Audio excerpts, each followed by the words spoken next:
Good morning, artist Charles Wolfe here. Let's get right to the painting. I'm going to start out today with a canvas that has already been painted on. This is a painting that I did a few days ago. I added too much white to each of my colors, and that's why it's so washed out looking. It's a good example of what not to do when you are painting. So I decided, because it wasn't going that well, I was going to just start over and use the painting that's already there as sort of an underpainting or a base for this new composition. I will keep certain elements of the painting you already see the same in this new painting that I'm going to paint over it, but a big portion of it will be changed.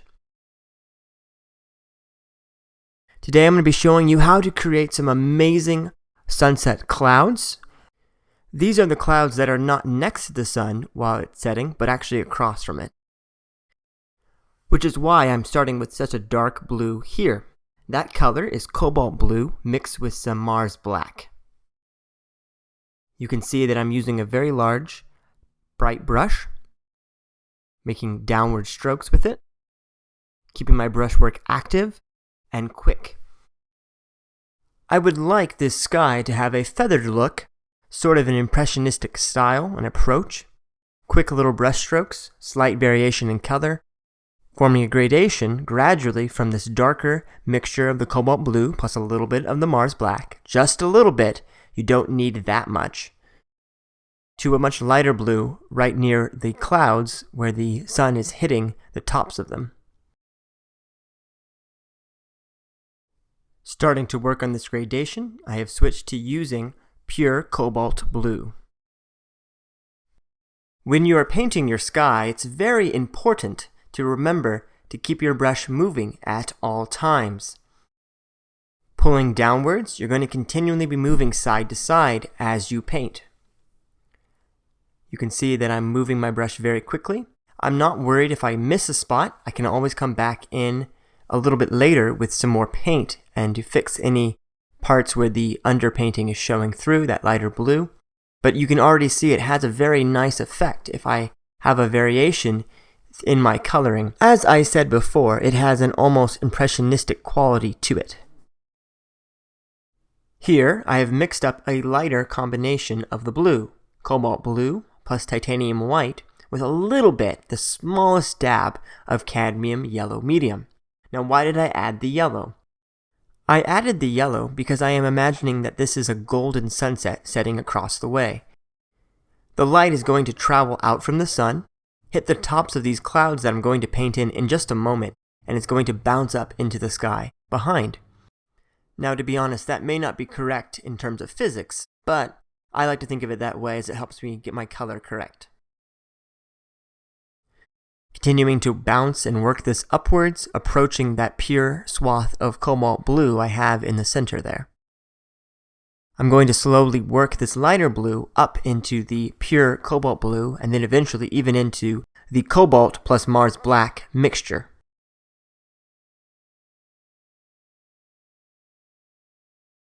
This active brushwork technique will be used for the majority of the sky and even for some of the trees, which I will show you how to paint in part 2 on this painting. I am working on a 16 by 20 inch canvas, and this painting took me about an hour and 20 minutes to create from start to finish. I'm using acrylic based paint, as you know, and I will be primarily using two brushes, a Filbert brush and a bright brush, as you see here.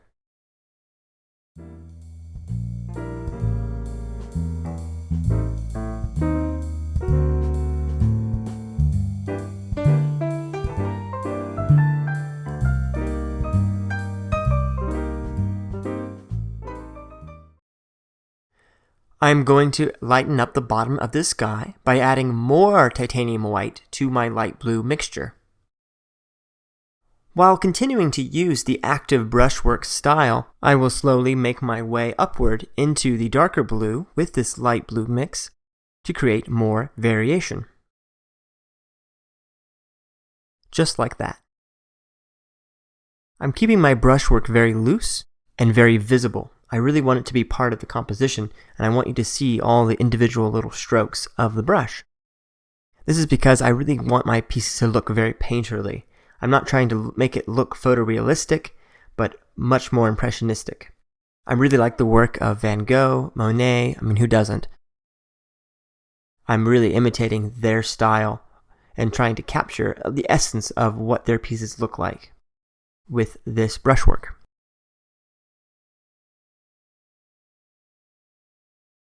I will switch over to my Filbert brush here, taking some of the titanium white with a touch of the cadmium yellow medium. This is going to be the highlight color at the very tops of these billowing clouds that we will be painting today. The Filbert brush has a U-like bristle shape, unlike the bright brush, which has a very sharp edge to the bristles. Taking some pure titanium white here with a dirty brush, going to really make this highlight come forward. Pure white. I am going to keep the composition similar to the underpainting, following the line of the clouds that are already there up to the top right and going off the top of the canvas. I feel like that element of the composition really does work. I'm going to change the bottom half, of course, but this upper portion here is just fine. I am keeping my brushwork active and am filling in this upper portion here with the creamy yellow. Adding a bit of cadmium yellow medium to that mixture, I want it to appear more golden, and the best way to do that is by adding the yellow. We will be using a lot of this coral mixture in this piece. It's a very easy color to mix together. It just takes some cadmium yellow medium, some titanium white, and a little bit of some Naphthol red. Overall, you will be using more of the white than the other two colors.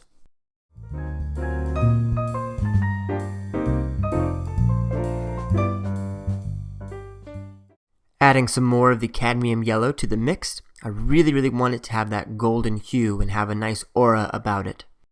Wipe off the excess paint from your brush. We're going to go back to the titanium white and really bring out these highlights. Again, little bits here and there. I want there to be variation. You don't want blocks of color here. Lots of variation. Keep your brush moving. Try not to get caught up in any one section of the painting, but allow it to wander and keep moving. I would like a stronger orange here, so we're going to take some cadmium yellow medium and mix that with some Naphthol crimson. And you can add a little bit of the white to it as well. For this sky, we're going to create a 6-part gradation. I know, 6 parts, but here we go. Right now it's titanium white into the creamy yellow, a bit of that yellow glow, then the coral, then the orange. Yeah, I know it's a lot of colors. And then later on we're going to add Prism violet, a light lavender version of that, and that's going to go into the purple. So quite a gradation that we have going on. It's going to look fantastic when we're done.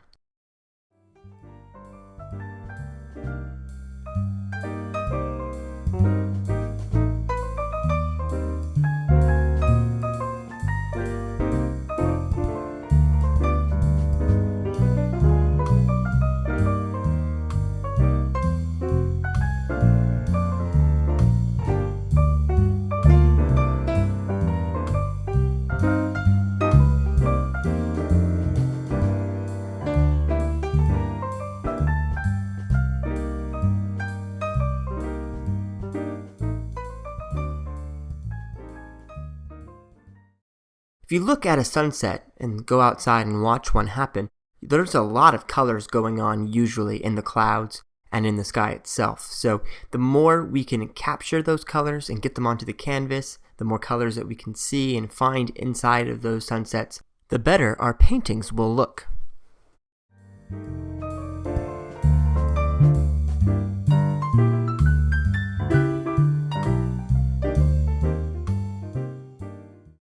If you'd like to start with a photograph, then by all means do so, but I really like going outside and painting right on location if I can.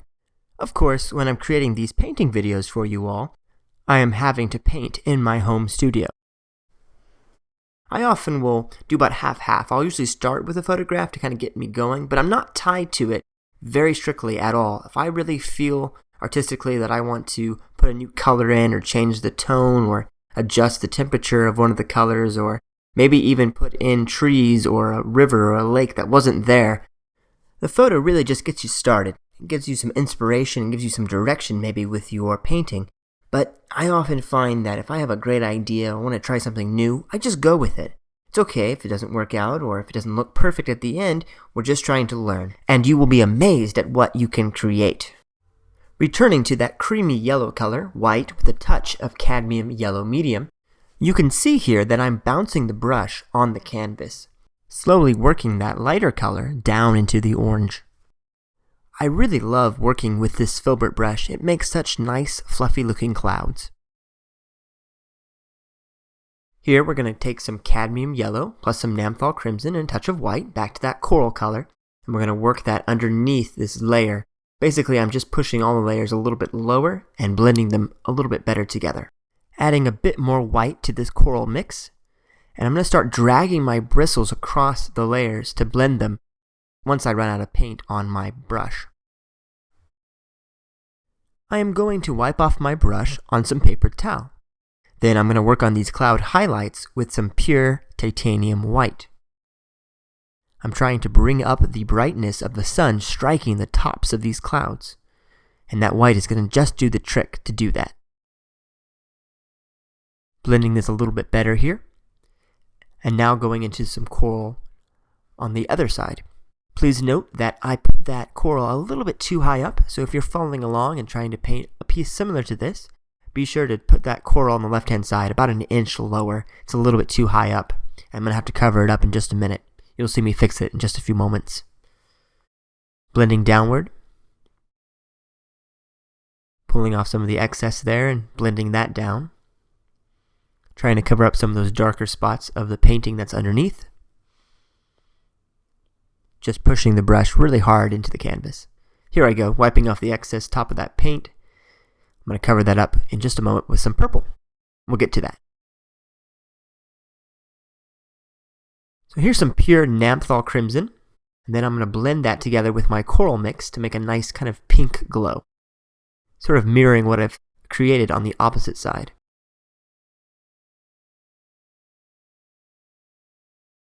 Adding some more of that rose coral mix on the other side as well, kind of increasing the intensity of that area.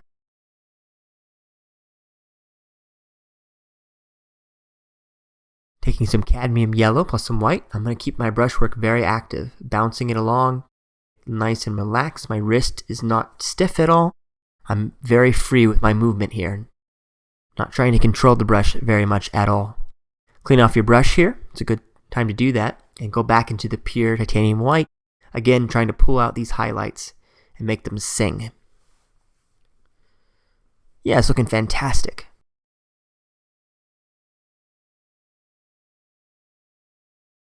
I am using a photo for reference for these clouds, so I have something that I'm looking at, but I'm not copying it exactly. Like I said, I just use these photos to get me started, and the rest is up to me to figure out a composition that's going to look fantastic with the various photos that I'm looking at to create this piece.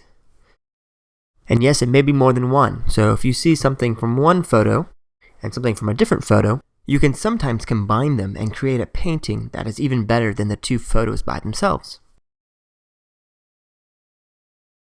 If you intend to sell your work, please don't copy a photo you find on the internet completely. To do that, you may be violating copyright. It's probably a good idea to take your own photos and paint from that.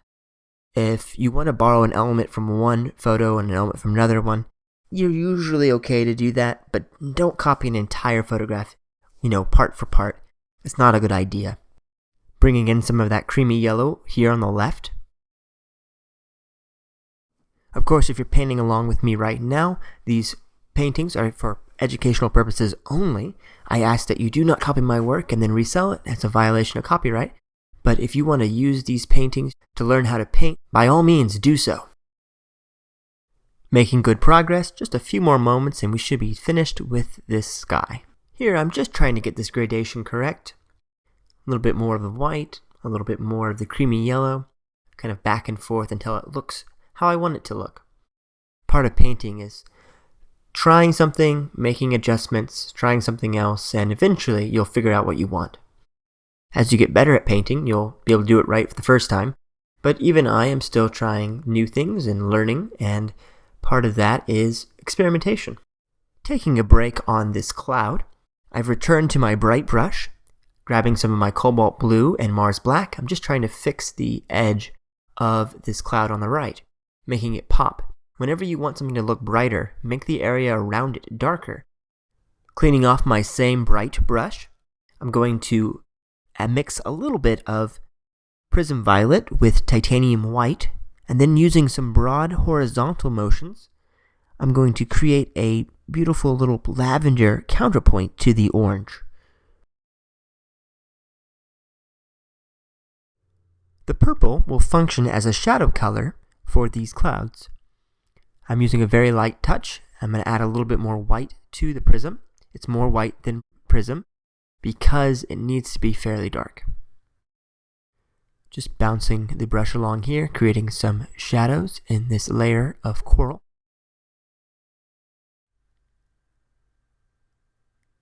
Adding a few spots of the coral as, again, a counterpoint to the brightest sections. There will be a long shadow at the very bottom of these clouds that I'm going to form with this Prism Violet. And there I go. Big sweeping strokes. Horizontal motion. Not being terribly careful, just trying to cover up a large expanse of space with this purple. Just want to take a moment here to mention my blog, Impulsive Artistry. I have paintings on there that are not here on YouTube. You will also find some of my original photography, articles about being creative and about being an artist, guest artist features, and even more. So check it out. It's pretty cool. It's impulsiveartistry.blogspot.com. Take a look. Blending this together a little bit. Very light accents with the purple above. Just a few wispy little sections of the purple for contrast. Acrylic paint dries so very quickly that I don't have to worry about the purple mixing with that coral underneath. The coral is already dry, so I can just place the purple right on top.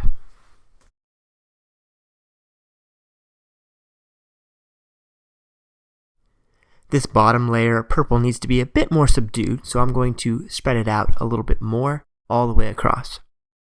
I'm not worrying about being too careful with this purple, especially at the very bottom by those mountains there, because they're going to be covered up in the next step. And actually, I will show you how to do that step in the next painting video on this painting, and that will be the tree line. And that tree line is going to be pretty big, and it's going to cover up that entire mountain chain that's there from the previous painting. So the very bottom of this purple is going to be covered up, so I'm not worrying about it that much. I mostly need the top of the purple, how it interacts with the orange, to be dynamic and interesting.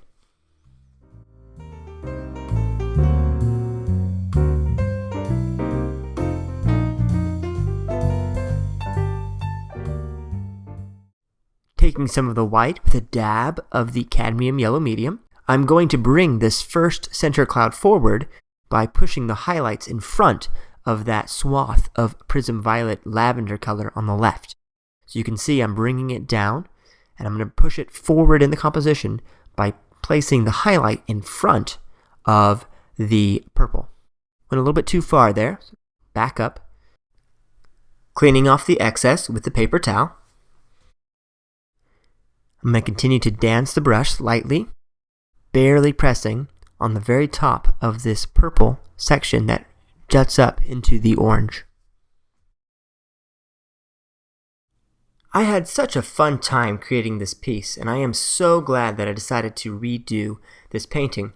It just goes to show that even if you create a piece and you don't like it, you can always go back and paint right over it. Especially if you're working in acrylic paint, just wait a few hours, it will dry, and then you can start again. You also can let it sit for a couple of days and come back to it when you're fresh.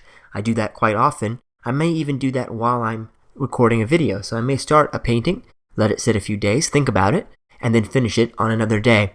And it's a great way to work. Start something, and if you're not feeling it, you can always give it a rest and come back to it later. I just brought in all that coral on the left. Now I'm going to reassert the lavender, Prism Violet plus the white, with my bright brush here on the bottom left. Bringing it all the way across, and it's going to mix with the coral and lighten up as it gets to the left-hand side.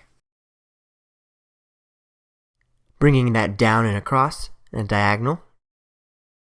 few more contrasting little details. Very, very light here. Barely press the bristles onto the canvas. Just grazing the canvas, really. Barely pressing. Just a slight indication of a darkening area.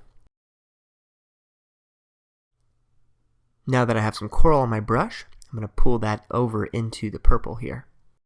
Very last step. White with a dab of the cadmium yellow and bring this center cloud all the way down into the left. And with that, we're done with the first part.